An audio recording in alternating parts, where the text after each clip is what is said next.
So if we drop anything in the chat, you can chat. You can also chat with us. Come on in. Welcome, everyone. Welcome, welcome, welcome. Welcome to another Blueprint for Peak Performance. Ask Me Anything. I'm Brandi Smith, for those of you who aren't aware who I am. I am the founder of Perfect 10 Physical Therapy and Performance Training, as well as Perfect 10 PT Academy, which is online courses for parents, coaches, and athletes. Every week we do this. I'm going to go ahead. I think I've got us going.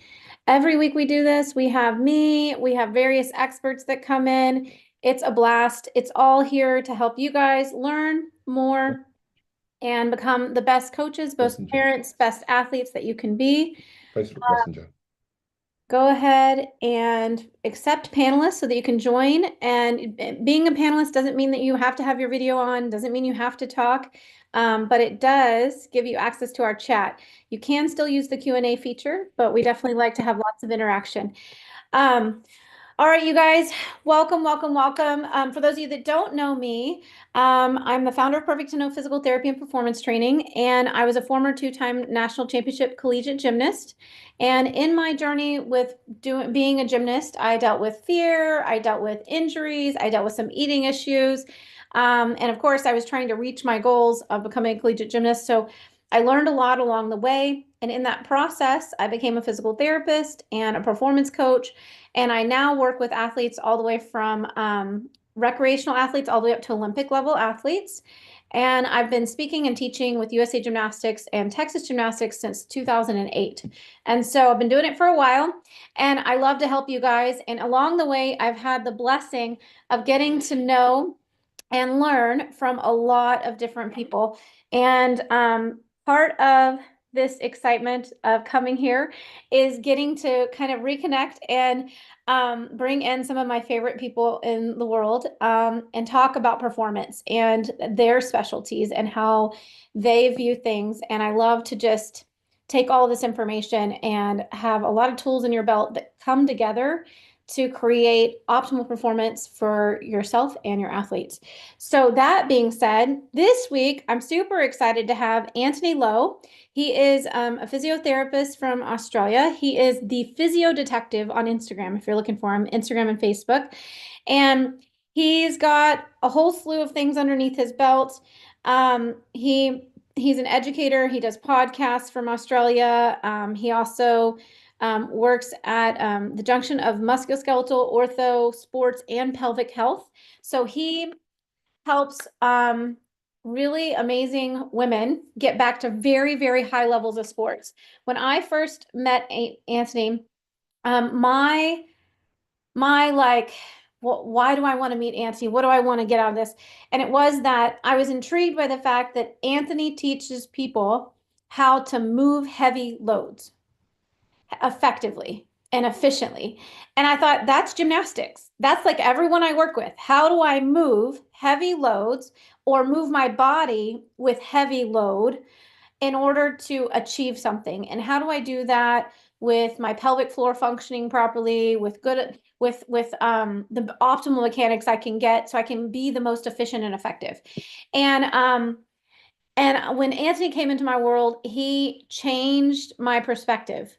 And so he is a game changer, and that is 100% why he's here today, because he kind of blew my mind. I was like, oh my gosh, he brought into my perspective and window of how we talk is setting up a lot of success or failure and creating a lot of co-dynamic relationships, codependent type relationships with our clients and our athletes. And also just blew my mind in how much autonomy really does work. There's a ton of research. You guys have heard us talk about it. You can, I've done lots of lectures and stuff about autonomy and the research on autonomy and how autonomy helps us. So there was a piece of autonomy, a piece of language, and this whole aspect of movement literacy and movement menu. So I'm super excited. We talked about a little while back, we talked about tension to task, and I lectured on the pyramid of performance versus the pillar of performance, and this is where that came from. So I referenced him when I talked, but now we get to see him live. So I'm so glad that he's here. Antony, without further ado, I'll let you do a little better job of introducing you, but he has worked with athletes of all kinds of levels, and he and I worked was it 3 years in a row we did performance clinics? 2 or 3 years in a row. I think it was 3 years in a row. Yep. We did performance clinics with gymnasts here in our area, and we had a blast. It was so much fun. And everybody walked away meeting their goals and doing things that they actually weren't sure that they could do, which was pretty cool. And they did it by themselves. Like they did it with a little guidance from us, but they did it on their own, using their own mind, their own body, etc. So I want Antony to help us. So come on in, Antony, and introduce yourself a little deeper if you like, and then we'll head right on in. Yeah. Well, I think maybe the easiest thing to do would be to share my screen if you Yeah, let me. let you. Yeah. And you know how you're in, well, you were in Pflugerville. I'm Uh-huh. guessing you're still similar. Yeah. Um, so Luke is on the call. He's actually sitting in the other room from me. He's driven up to meet me here in, I just happen to be in Minnesota at the moment. There he is. Hi, Luke. Um, I don't know. Did you ever get to meet Luke? You did on the course. Did I meet him in Luke, the course? Yeah, so I took yeah, Antony's female he athlete was course, TA which is an amazing course. Oh, he was the TA here? at Austin. Yeah. Okay, yeah, yeah. Um, I don't, I don't know what it's asking me here. You should be able It to share. wants to, yeah, I've just got to allow it to do things. Yeah, okay. Um, yeah. So Luke's on the call too. So Yay. just full Welcome, Luke. circle. Yeah, it is full All circle. right. So this is what we're doing. Speaking success, how coaches and parents can unlock gymnasts' potential. Um, let's see how we go. Uh, how's this going to work? Hey? All right. This is just some of my qualifications. I'm a physical therapist from Australia. I have a bunch of certifications. I can lift heavy. I've helped the gymnasts. What you'll see in the video that um, Brandi and I, we were out in different parts of Austin doing things. Um, this stuff is here for you. I'm legit. I've been to Hobbiton. I've got lots of different sports experience. I did gymnastics as a kid, like a lot of kids do, but I I am not built to be on land. I'm built to be in the water. So anyway, here's my social media details. And if you do want to work with me, you can do that. I don't know why the writing is so weird like that. I'll have to go fix that later in post-production. Uh, but I thought we'd start with this video, Brandi. Um, Do you want to share your audio? oh, I don't. Let me try again. So I obviously didn't That's share okay. properly. I will share the audio, share the And we can hear, sound. they can hear what the kids are yelling at him. But you know what? I think it's because I can you share it? Can you find that and share it, please? Because my settings aren't allowing it to occur. Because I'd have to quit. I'd have to leave Zoom, jump back on. It's just going to be easier if you share it. You're muted, just so that you know. Yeah, no big deal. I actually shared it, so let me pull it up. All right, you guys can see that? Yeah? Yep. Okay. I'm gonna make it a little bit bigger on the screen. All right. Oh, that's nice. I have no control. Okay, wait. Try again. One more time. Come on, squeeze and get tight. Squeeze and get tight. Come on. Get hollow. Squeeze, get tight. Go. Come on. Come on. So we got coach to get hollow and tight, right? Okay. Like we want all the athletes to do. So. That's it. I'm going to shove you as hard as you can. Don't let me. That's all I want you to think about. Ready? Go. Come on, push.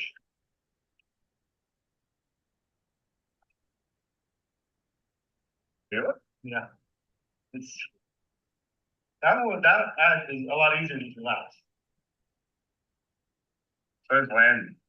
So's everything else. Now, what you're seeing as a coach and what you see in your athletes is that when you land and you're floppy or you land like this or, whatever, you have to stop doing that. I'm not saying don't do that. I'm not saying to do that. Then relax, right? So that's squeezing the bottom. Because watch this. Do you want me to see something happen to Coach Keith again? Do you want me to beat up on him? The little ones. Do you have any shoulders or anything? I don't. Okay, put your arm up. Yeah, do something. Okay, hold me up. Go. Yes, you can do it, right? Watch this. I want you to set your shoulders, make sure that you, just like you're going to set before you do a handstand or a cartwheel or a tumbling. Like, let's say you're going to do a cast handstand on bars. Yeah, Pushing through. Go.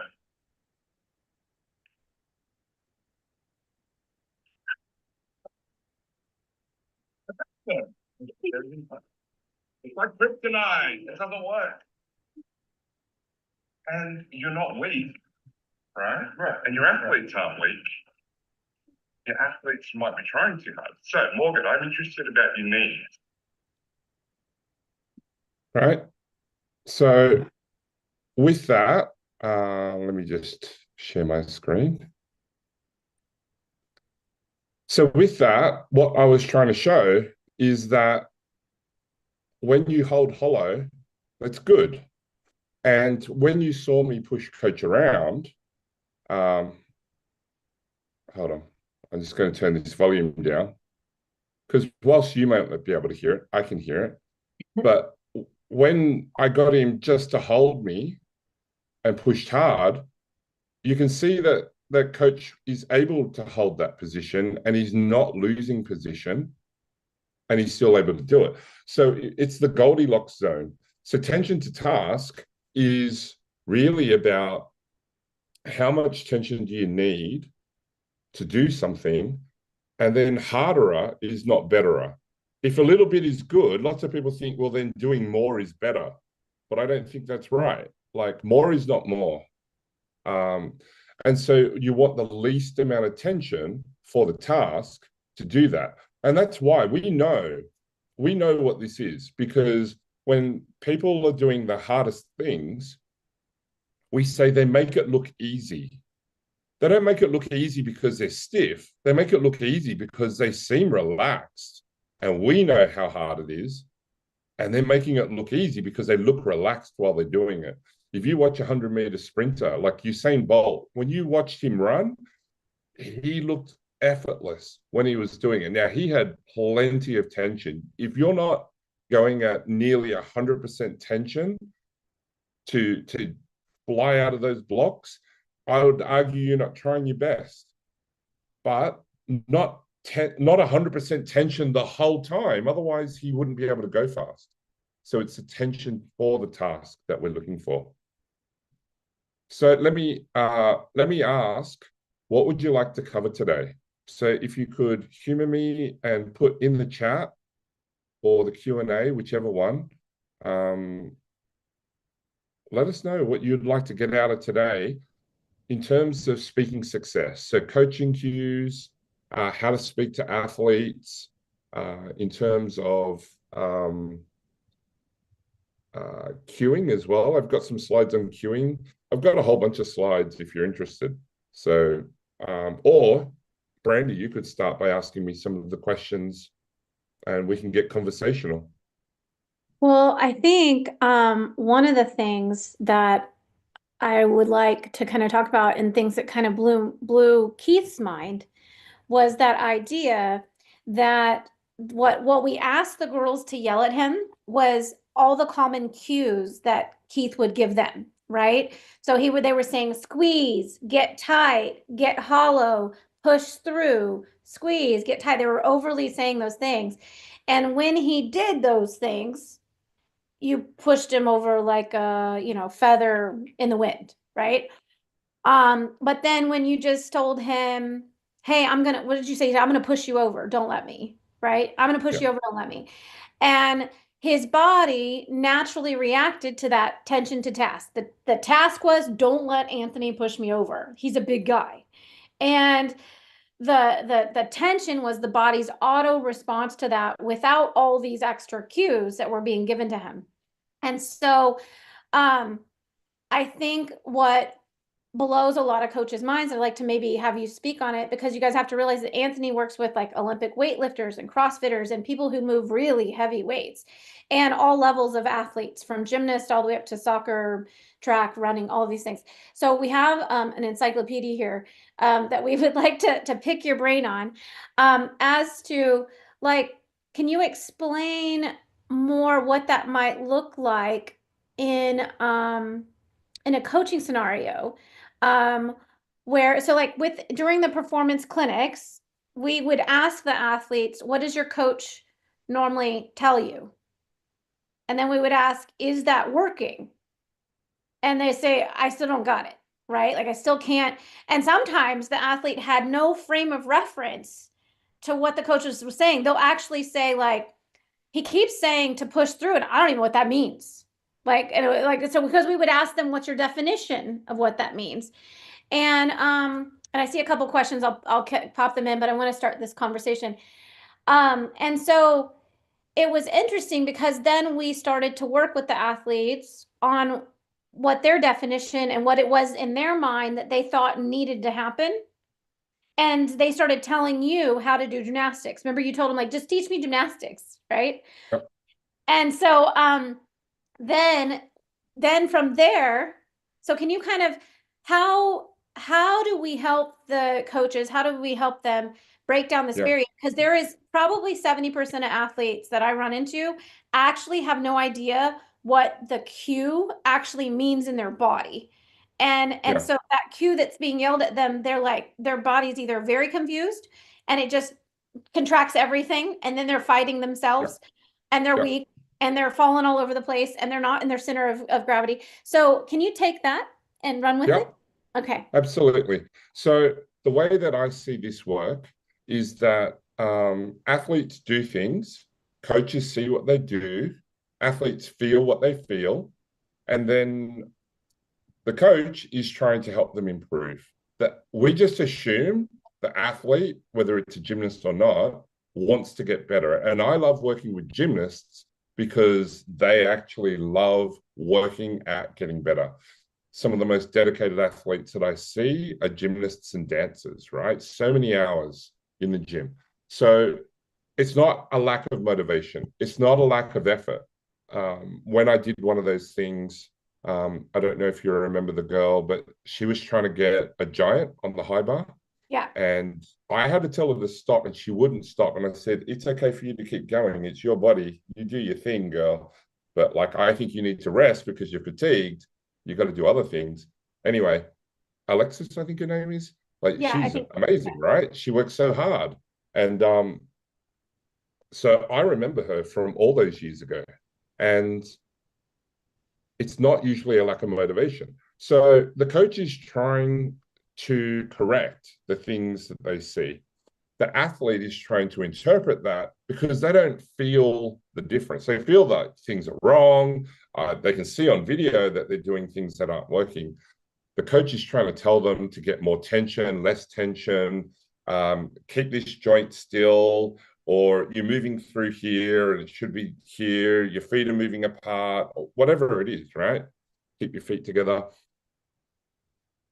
And there's usually, so I say that, number one, I ask the athletes what it is that they want to get better at. I ask the coaches, what is it that you want the athlete to do? Tell me what the ideal that you would like to see them do. And it could be, all right, they lose their hollow position during this movement. Okay, cool. And then I ask the athlete what they feel while they're doing it. And they say, I'm working, I'm holding it still. And we've got the video there showing them that they're not doing that. But to them, it feels like they are. So there's that disconnect. So the coach usually will say tension, right? Because have often said we don't teach enough tension in different patterns, pushing and pulling. This is a question from Michael. Yeah. So the problem is usually not that there's not enough tension. The problem is that there is movement. You see movement when you don't want to see movement. And you don't see movement. Like if you don't see the movement that you're looking for and they stay still when you expect movement, you tell them to move. But when you see movement, when you don't want them to see movement, then you tell them to keep it still. Usually it's like, don't arch your back, don't bend your back, don't let your feet go apart. And so we call this an away motivation. Now, away motivations are not helpful because you're trying to move away from the thing that you're trying not to do. But to do that, you have to think of the thing that you're not supposed to be doing. And then eventually, in a split second, you have to do it. And my favorite example is don't think of a purple elephant. Now, you have to think of a purple elephant and then not think of it. You thought of a purple elephant already. And in gymnastics, where split seconds count, you can't be doing that. So if you keep thinking can't, anytime you think of a negative word, you have to think of what it is that you're doing and then not do that. It's too many neurological steps. So we want a towards motivation. If you want their feet to stay pointed, you tell them what you want. Keep your feet pointed, right? So instead of don't let your feet pull up, don't let your toes come up, say toes pointed. So that's the first part. So a towards type language is really important. If you're seeing movement where you don't want movement, tell them what you want. Keep still. And then there's levels to all of this. So let me share my screen real quick. Anthony? Yes? Yeah, I think a big part of it is communication with your athletes. Like I was flabbergasted when I was teaching flyways and I was, you know, how they want to pull on the bar and close their shoulders. But when I sat down and actually told them in their minds, when they were pulling the bar backwards towards the low bar instead of throwing the bar, which I was always yelling, throw the bar. And when we sat down and had that conversation, I was just flabbergasted their perception of what was actually happening and what they perceived or interpreted it as. Right.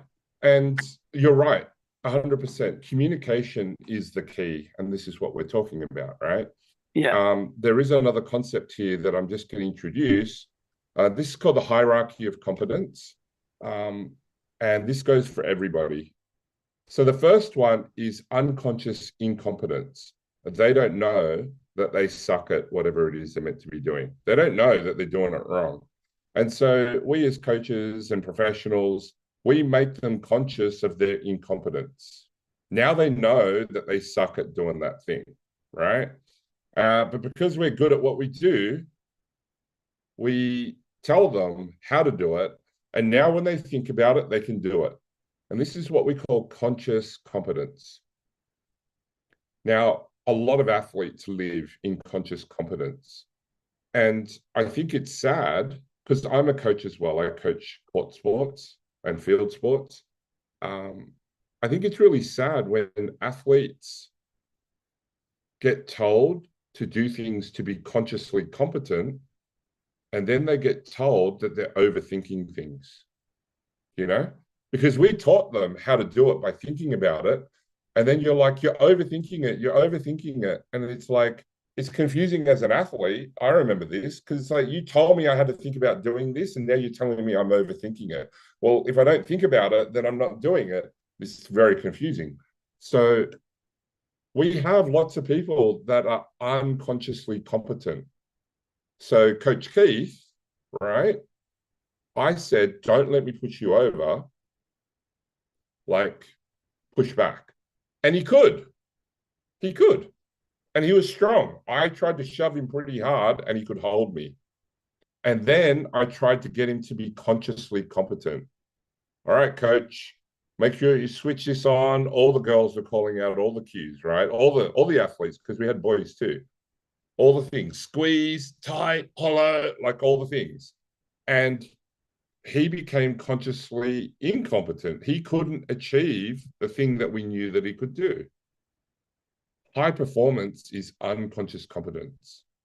you don't hear Simone Biles talking about, well, when I'm holding onto the bar to do the move, I'm squeezing through the second and the first, like my thumb and my second finger, as well as the little fingers, and the fourth finger's doing this, and the third finger's doing this. And then I think about my center of gravity and how it's moving and how I have to squeeze to do this.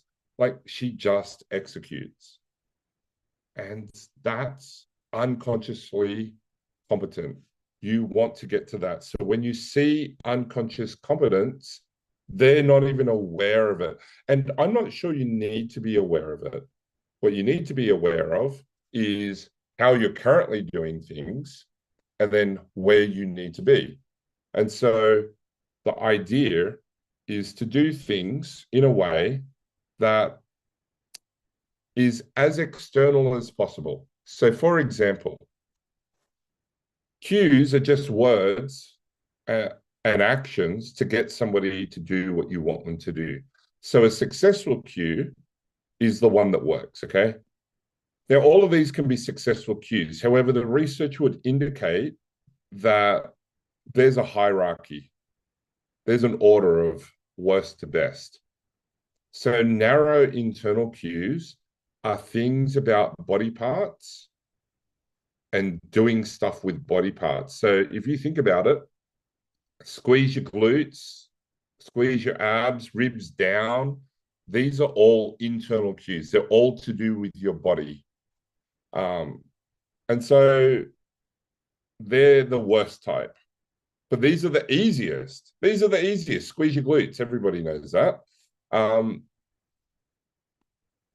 Broad internal cues are taking your body part and moving it somewhere. Chest up, back straight. Bend your knees. These are all broad internal cues. They're still not that good. Now, a hybrid cue is a mix of the internal and the external. You've then got close external cues. So push away from the floor, for example. So when you land, you're going to push away from the floor. This is a close external cue because you're not talking about their body parts. You're talking about what you want them to do. And then a far one might be, so a far external cue would be push to the ceiling. So when you land, push up to the ceiling, right? Because the ceiling is a lot further away than the ground is. That's why there's close cues and there's far cues. And it seems like that the far cues are the best ones. So my favorite cues for deadlifts, for example, so it's a pulling action, is to stand up. Up. Up is my cue. Up. Right? You're starting with a weight on the ground. You want to stand up. The cue is up. Stand up. When you're doing a squat, it's go down, come up. Right? These are external cues. Now, often I hear people say things like stay tight. It's not bad, but that's an internal cue. A hybrid cue is just the mix of the two. And, I think hybrid onwards is probably where I live the most. Now, if you're a narrow cuer, narrow internal cuer, your next step might be just to be a little bit more broader on your internal cues. A little bit less specificity. Less specificity is good. Now, the other thing, and I didn't include my slide on it, is what I found helpful for the kids is that if you give any athlete the experience of what you want them to be doing, they can go chase that feeling and recreate it for you. And so when I ask people to do a tumbling, like a cartwheel into some flips, I ask them to think about the flip. So some of them will ask me how to get higher, right? They don't get enough height to do their technique. It's like, well, what do you think needs to happen? And it's like, well, I need to jump higher. And it's like, yeah, you do.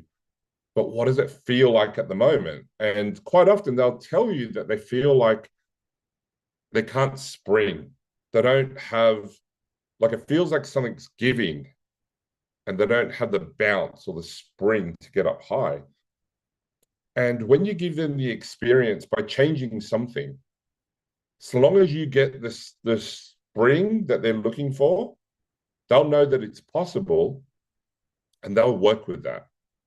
However, if you keep telling them how to do it, they're going to work hard at trying to do it the way that you want, and they don't have the experience of, I know I can do it, because if they do it exactly the way that you said and they don't feel the spring, even though they trust you, they're not going to feel the joy of getting it right. They're just going to know that they did it right, and they just have to keep doing it until it feels right. Go find the feeling. Finding the feeling is one of the best ways to get the change that you're looking for.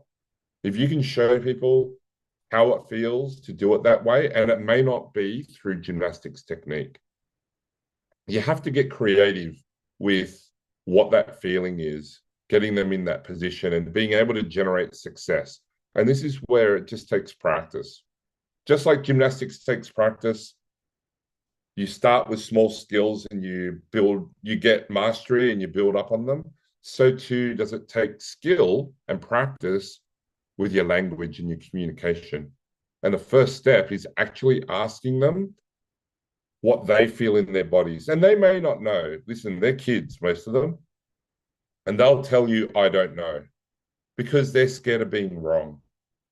So that it's better that they say, I don't know, than tell you an answer that they feel like could be wrong. But whatever they're feeling can't be wrong, because it's how they're feeling. It feels like there's a green frog that's eating my right ear when I do that technique. You cannot say that that's wrong, because they didn't say there is a green frog that's eating my right ear. It's, I feel like there's this big frog eating my ear. You have to say, okay, it's their feelings. And I think that's the start. Once you acknowledge that they feel this way, then you can work towards getting different feelings. Tell me if I'm rambling too much. So that's the cueing side of things. You're doing great. Hey, Anthony, so like to experience this, what I was wondering though, what a coach might ask, like, okay, so back to, we had several girls in the clinics who needed to tumble higher. They wanted to get Yep. higher. And so they could add a flip, add a twist, whatever they wanted to do. And so you said, giving them the experience is one of the greatest ways to really be able to replicate, so they can keep replicating it. And so in that case, we can't do 1,000 double backs, and they can't, feel it the first time with maybe a set or whatever. What does that look like? Does it look like they go down on the skill ladder progression? Because most coaches are familiar with like building up skills. Do they go down on the skill ladder progression? Is it better to go to a drill that they do to feel it? Like where would you guide a coach in that sense? I don't know if you remember, there was a blonde guy gymnast, and he wanted to get some height. And so I had him do the first move. I can't remember if it was a cartwheel.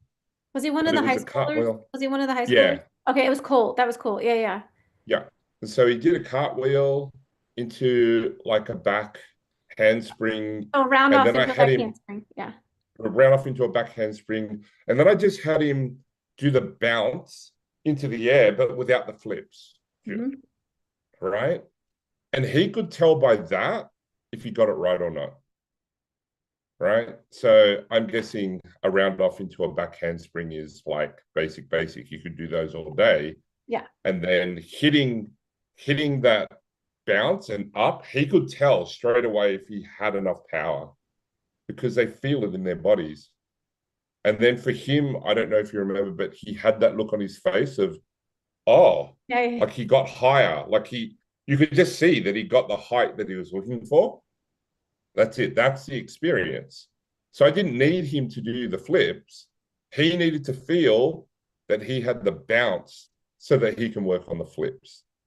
And so if that didn't work, it would be whatever it is that we needed to do. And there was another gymnast, she didn't have off the round off into the back handspring. She didn't have the back handspring push. So she didn't have that piece of it. She didn't feel powerful off her hands. Mm-hmm. So it's about finding that. And then the cues that I use are usually less tension, not more tension, because these kids were over tense. And so it's about finding the least amount of tension to get it done, not the most amount of tension. Because So there's a cost to compression. say that again. There's a cost to compression.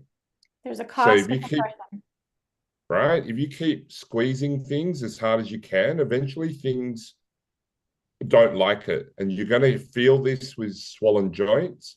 You're going to feel general aches and pains. And then they're going to become stress reactions and stress fractures.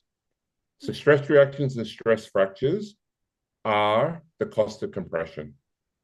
So I want to give you an update with Colt. So Colt is the one who's at Stanford. They're about to go for their 5th national championship title, was on the world team, went to Olympic trials and everything. And so in short, his word became sandbag, because if he sandbagged his gymnastics, he does better. So sandbagging, I said, just give me 20%. Like we spend lots of times with him, as well as most of my athletes. There's a high percentage that I just say, give me 20, 30% effort. Like, give me less. And that came directly from working with you. I never said that in my lifetime before. And it works. Now, with a hyperflexy athlete, I don't find myself doing that as often. There are some movements sometimes with a hyperflexy athlete that they are overworking because they're just trying to find their spot. And that overworking ends up being weird things.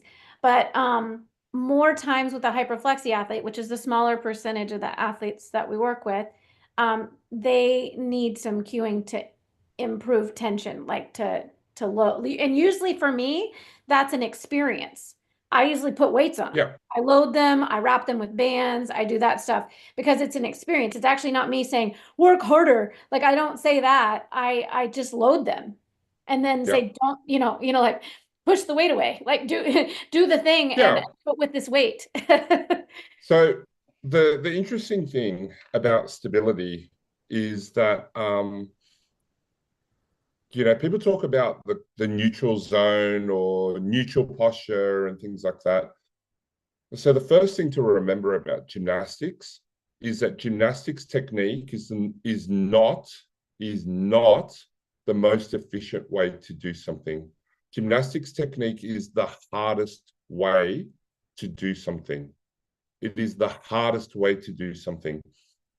And the reason why is because if you just did it the easiest way to do flips and all the rest of it, well, then it's harder to find who the best of the best are. So you start adding things like point your toes, keep your legs straight, knees together, all the rest of it. You start adding these harder things because only the best of the best can do it that harder way. And so it's not more efficient, it's just harder. So that's the first thing to remember is that, Now, having said that, sure, being able to hold hollow so that when you hit the ground and not have your spine bend everywhere, you're going to get a lot more better energy transfer. Don't get me wrong. I understand how biomechanics and physics works, but, so some of that is all mixed in there as well. But that's the first thing to do.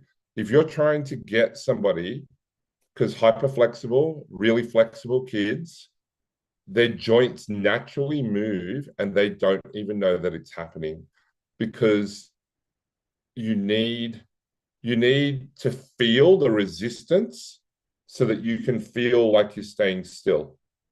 And some kids just have a lot of motion and they don't feel that motion because there is no feedback for them. So adding weights makes them have more tension, narrows down the slide, and then they can feel the resistance. And so, yes, it could be more tension, but the thing is that if you get a stack of squidgy blocks and then you just compressed it, if you compress it enough and you don't pay attention to how you stacked everything, they tend to just smoosh out sideways. And this is what we see in people, right? Like small movements that are occurring. Now, in everyday life at normal speed, this is not a problem. This is okay movement. In gymnastics, where multiple percentages of your body weight, like, 2, 3, 4, 5, 6, 7 times your body weight are going through your feet or your hands, Reference is those 5 little times. shifts. Yeah, 5 times your body weight for running.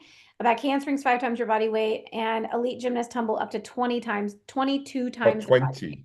22 22 times. times.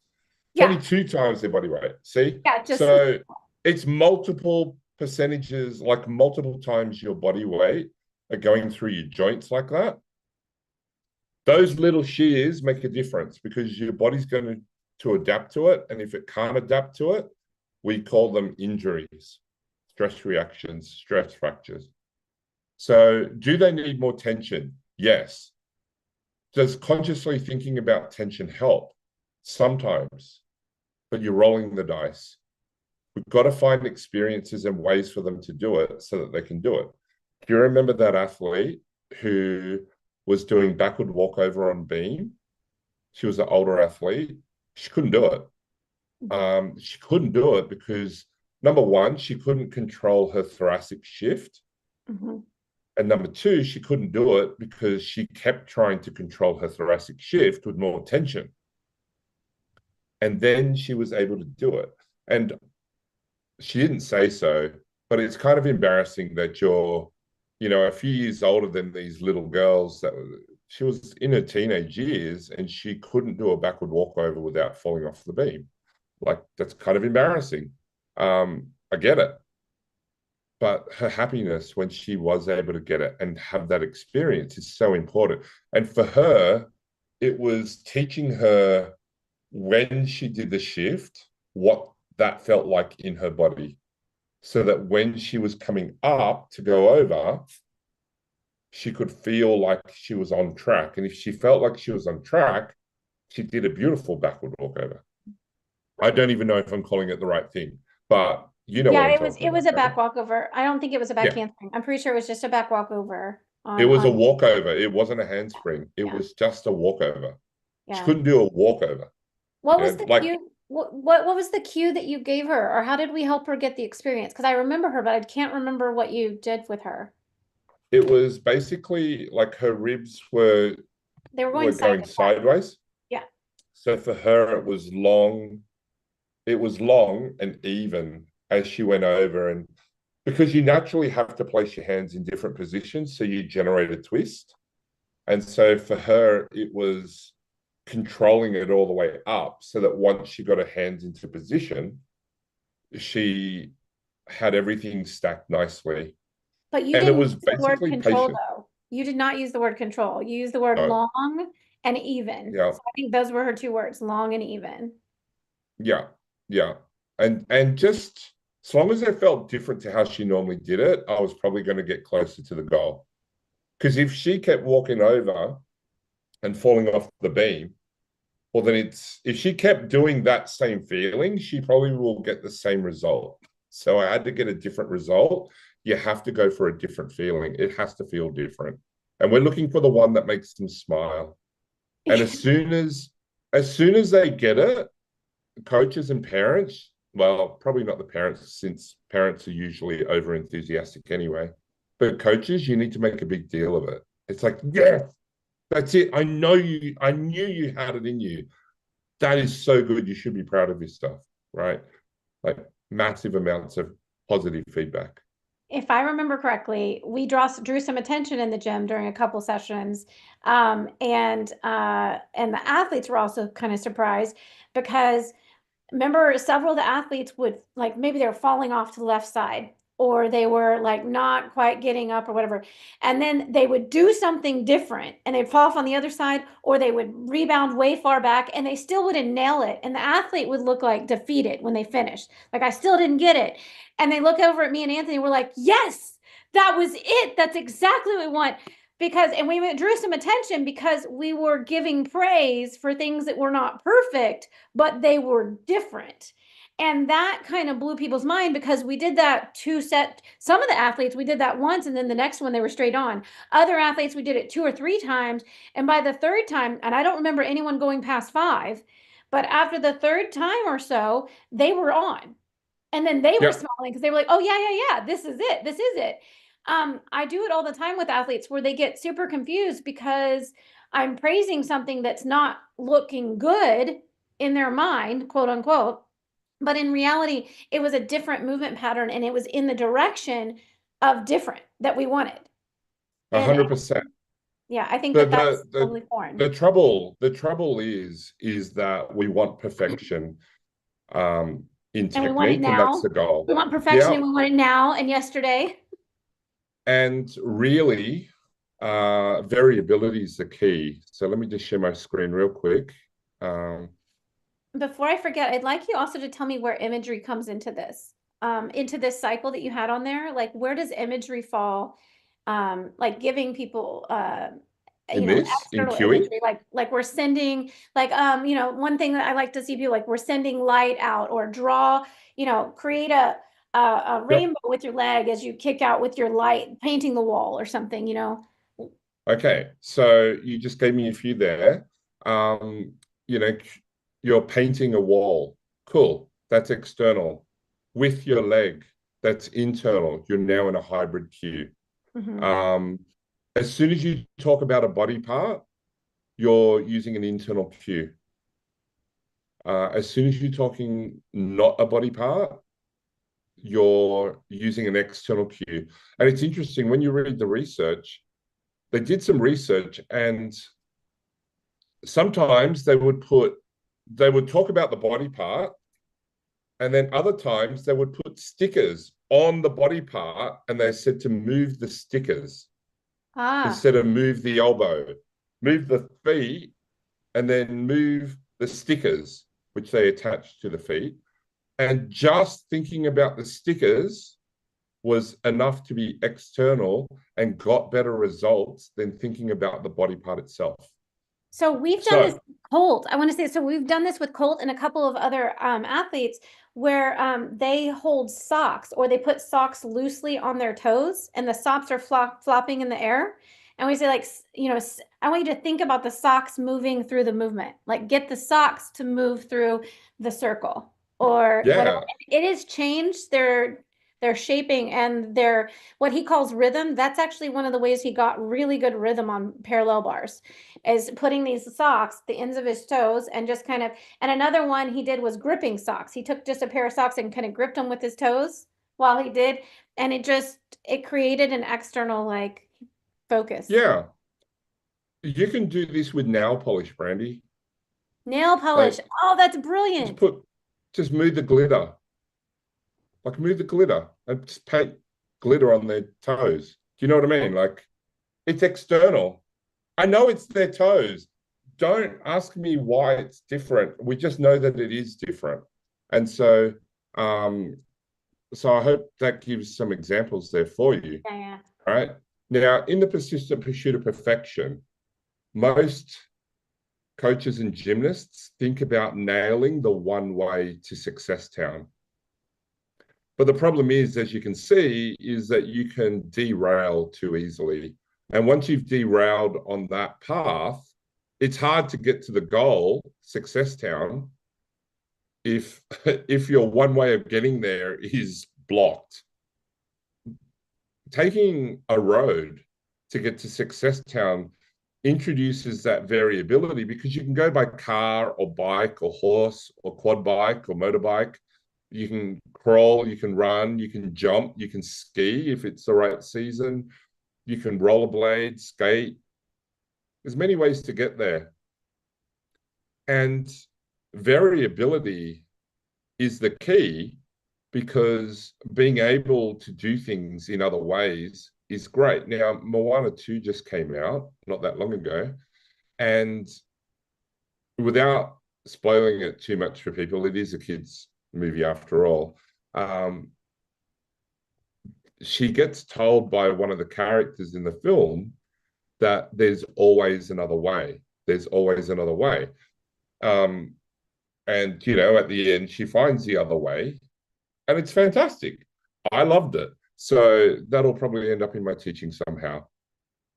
So Pursuing perfect technique often ends in problems. That's why we celebrated when the technique ended with a different result, because doing the same thing over and over and expecting a different result is a definition of insanity.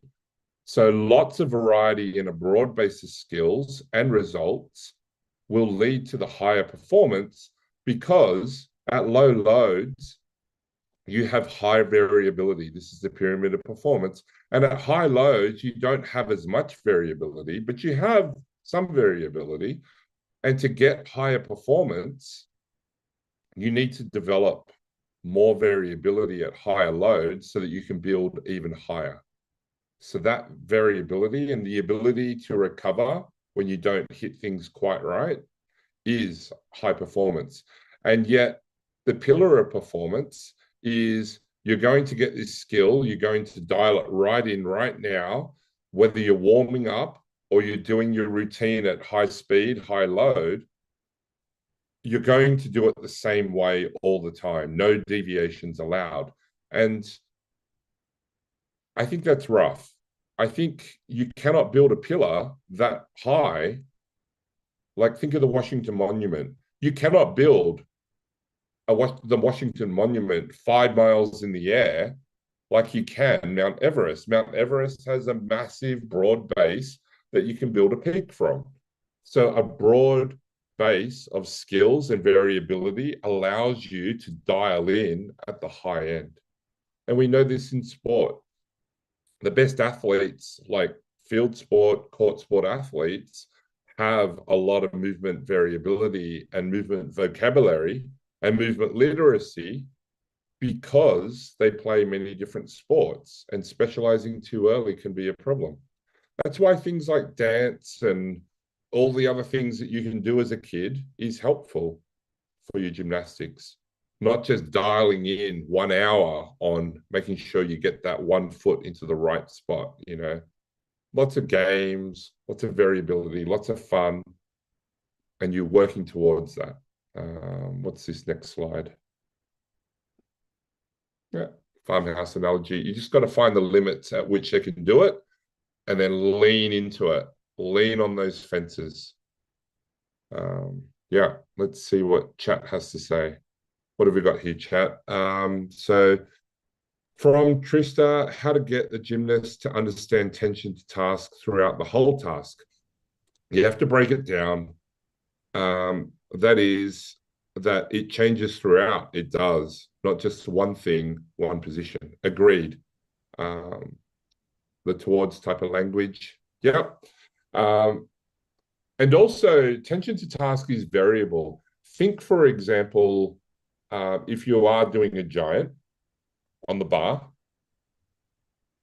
the amount that you have to pull in some places is very different at the bottom, or even if you've gone back, the amount that you're pulling through to come through versus halfway going up. You don't want to be pulling down when you're going up. You have to hold on. If you just let go, you're going to go and do your landing routine, I'm sure, but or just fall into the foam pit. But you know intuitively that you can't stay the same tension the whole time. And so you pointed out that they're already doing this automatically. And then we're just dialing in just a little bit, which is changing the variables. Another one, does this work the same for everyone, or do they need to progress through? Like a loose kid needs to start with internal and move towards broad external. It does work with everybody, but the effects are individual and you've got to find what works. So it's kind of like throwing pasta at the wall and seeing what sticks. So you'll hear me cue muscles because there are certain people that cueing muscles just works, and then I get out of it as soon as I can. You can progress within minutes, not weeks. That's the key. You can progress within minutes, not weeks. Another one, 8 Gs on a double lay tumbling out. Yeah, that's a lot of G forces. So those charges are so important. Changes? Not sure, Michael. I bet it changes. Yeah, the changes that you were saying. Yeah. Yeah. There Yeah. was another question before Trista's. Oh no, I think you already talked about it. You already covered the tension. Yeah, Yeah. yeah, we're good. Um, yeah, ooh, I was gonna say something now, I lost track of it. That's okay. I was going to say that with my experience with most high-level athletes is that I don't have to assume that they're lazy. Like my biggest problem with high-level athletes is overtraining, not undertraining. They want to do too much. And I'm sure you've all experienced that to some degree. Utilize that desire to work hard and bring them down the intensity and the load pyramid so that they can feel like they can keep working towards their goal, and you won't be overtraining them at lower loads, lower intensity. And so I like to say that I was just working with somebody and I was saying it's like Tai Chi. We're moving slower at the moment so that it gives you time and space to think about it. And then we speed it up and we speed it up and we speed it up into normal speed. You can work at slow speed. Now, obviously, in the air, you can't spin slower in the air, but you can get into a harness and have people get you through the motion. I know it's not the same. I know it's not the same, but it's to get that feeling. It's to get the sensation. When we did the backward walkover, you can support people and have them feel that length, have them feel the stack, have them feel when they land on that beam that it does feel different to how they normally feel it. So that I think coaching through feelings is better than knowledge. You know, the best coaches, I believe, are the ones who never had the innate talent where they could just do it. They see it and they can just copy it. Because those coaches are frustrated. They go, you just do this. Why can't you just do this? Because that's been their experience. The coach says, oh, you know, you're bending in the middle of your layout, like hold your shape. And then they just go do it. It's like, yeah, that's it. See? But the best coaches are the ones I think that had to work the hardest to get what they get if they competed in the sport. So being able to find many ways to the same place, to be able to do it, in a way that works for one person and not the other, and that becomes culture. So what that means is that you've got a bunch of kids and they need to know, so culture is set up over time. They need to know that when you tell one kid one thing, it doesn't mean that that's the right thing for you because you've got this other thing or you're already doing it. Don't even think about how you're doing it. I'm happy with how you're doing that. You're working on some other thing. Even things like asking kids how they feel. And if they feel great, if they're feeling 8+, then go as hard as you can in training today. But if they've had bad sleep, they've been fighting, they're hormonal, they've not eaten enough, they've coming off illness, they're feeling a 6, a 5, like let them give you the number that they want and then let that be the max for today. Just go half as hard. It's okay. Right? You're here, you showed up, you're moving. This is the key. You're still recovering. It's okay. Now, you know the lazy ones, right? But if you overtrain on an overstressed system, you're not going to get the benefit anyway. So, like, why break things when you don't need to? I love those are so many words of wisdom today. It's so great. I was thinking about the girl that we did the back walkover with long and even, right? And I think in order to first get that feel, I feel like we put her on a low beam with a block at the end and we put her into the arch bridge position. And we just said, okay, can you feel long and even? Can you make that long and Yep. even? And that was the skill ladder progression. I'm just giving some examples for some of you guys because you guys know how to break down skills, but it's like we broke it down to just that push feel, and we didn't use the word push. We just said long and even, and she felt it. And then we said, okay, now take the long and even, and we used the same words. That's the other thing that was really key. We found the word that worked for her that made it look long and even, and then we used the word long and even to the beam, and then we continued to use that same cue. We didn't change cues. Yeah. That's, I think, another. And the funny thing is that when you watch me work, you don't realize how quickly I'm changing my language until I see what I want. I'm just trying many different things. And so if it's not working, you're going to see it straight away. So don't push a barrow that you don't need to push. Like, don't fight the body. It's not working. It's not working. Just try something else. There's many words to use. And get them to come up with the words too. Because That's if what I you was about to say. see, Sometimes I just ask them to find the word, because that once that's they it. want, and they smile when they say the word, like that's when I know that they get it. Like their eyes light up, they smile. And I'm like, when you think It's of what you feelings. want, yeah, when I say when you think of what you want, what word, what do you think of? Like Yeah. that's what I learned to ask. And that's what I mean when I say coaching feelings, right? Because really, that is what they describe. You can tell. Yes, I've seen athletes, they'll do their routine and they're upset because they missed the landing. But you talk to them about the rest of the routine and they were happy with stuff. Oh, when you did this is what you were worried about. Oh, but then I ruined it by missing the landing. It's like, but you did the thing that you couldn't do before, right? Sometimes you have to coach, but it's about the feelings, because there are times when things don't work out, but they know it felt good. There are times that I hit a serve in tennis and I think, wow, if I could get that power every time and just get it in, it might have been a fault, but it's that feeling of, wow, I put that 5% extra in. I felt the zip off the racket. That's the key. And it's famously said in golf, you only need one drive in golf to keep you coming back for more. Michael. Yeah, I do a couple, like Brandi said, I do weights for dance routines. I do them with them on their wrist, or their wrist and ankles, or just their ankles. Trying to eliminate leaps, but they do just dance through so they know where their arms are actually placed. But the funniest one is I have them do what I call a stick routine. And I start in rack and we do a chin up, pull over, and they just basically lay on the floor and they do a chin up pullover without moving.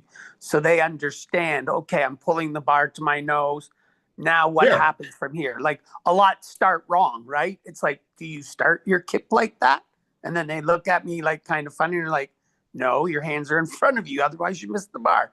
But like, it's like we do it with rec. Like, they do a chin up pullover on the floor. They have to lay flat. They pull the bar, the stick to their nose. Once they get to there, they can't move their legs. They all want to try to lift their toes and do it, but then they have to kind of push down and through to the front support. And I have them do that 5 times before they even get on the bar and try a chin up pullover. So it's like that whole feeling, figuring it out, and what am I actually doing? Not, okay, I'm doing a chin up pullover. Like, so, but it's, well, even if you do that drill after you had them on the bar, like, look, I get it. There's a lot to get through sometimes, but part of the beauty of being a consultant is you get to do things the way that you want, because I don't have to be there forever.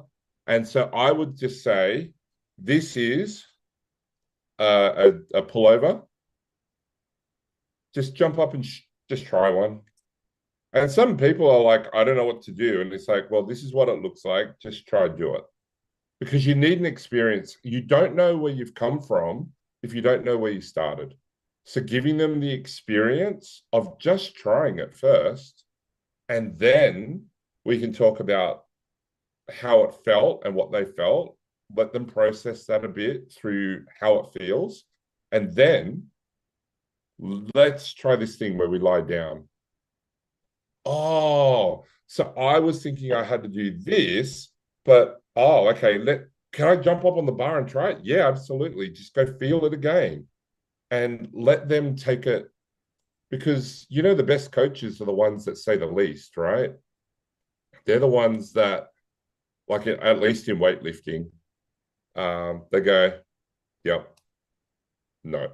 Like, I think some of the best coaches that I've seen, they talk the least. Or they just keep it super short, super direct, super short, economy of words.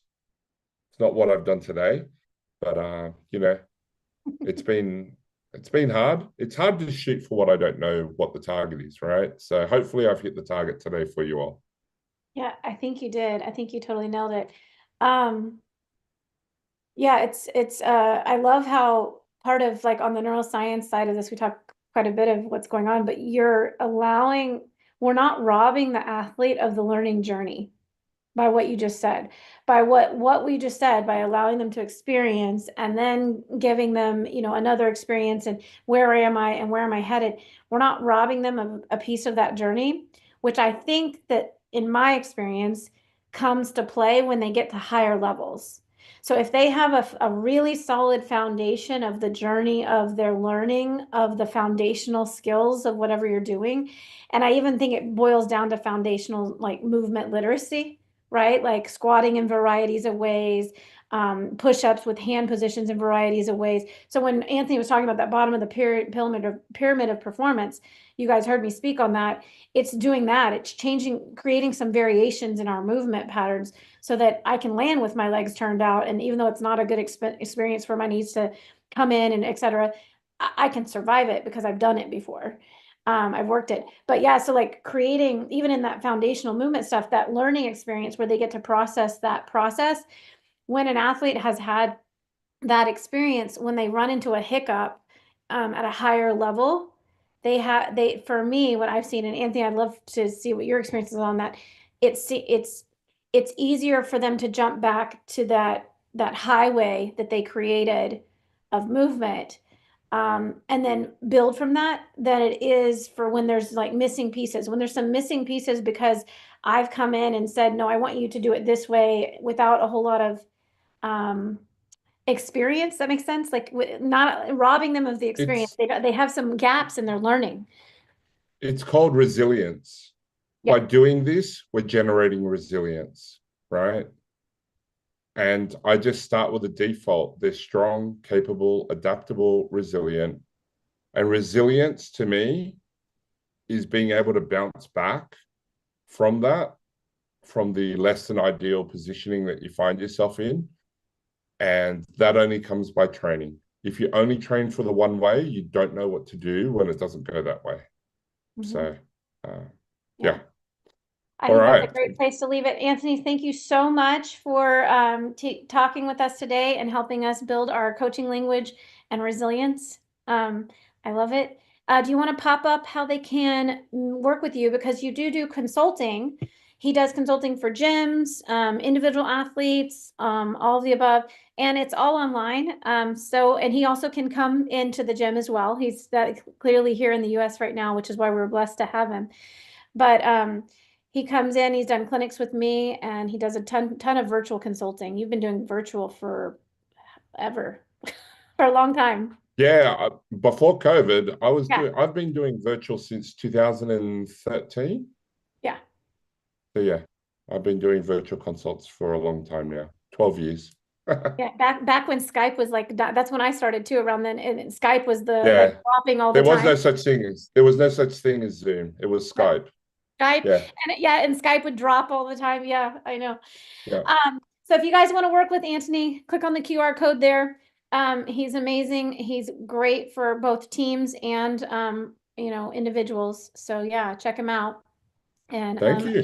Antony, thank you so much for coming in. If you want to pop off the screen share, we'll wrap it Very up. good. Give me 1 second. Maybe. There he goes. There we go. Thank you so much, Anthony, for coming. And for all of you guys who showed up, thank you. All those who are watching live. You can find Anthony on Instagram and Facebook. He's Physio the Physio Detective. Detective. Do you want to pop it in the chat? So he's typing it in the chat. He's the Physio Detective. Well, just Physio Detective. Oh, it's just Physio Detective. Take away the. Sorry. He's at Physio Detective. And we have some really, just a little teaser. We have some really cool stuff coming later this month. So keep your eyes out for some really cool stuff coming. Kind of back to that movement literacy foundational stuff. I have a program coming out very soon. So get excited. And then next week, we're back here. Let me see who we are with next week. Next week, we're back here with Shira Lewis. We're going to talk about the hyperflexy athlete. We're going to talk about how to help our hyperflexy athletes get stronger, stay healthy, and achieve their goals. And think about longevity when you're looking at a hyperflexy athlete. Well, you should think about that for all your athletes, but in particularly how to work with a hyperflexy athlete.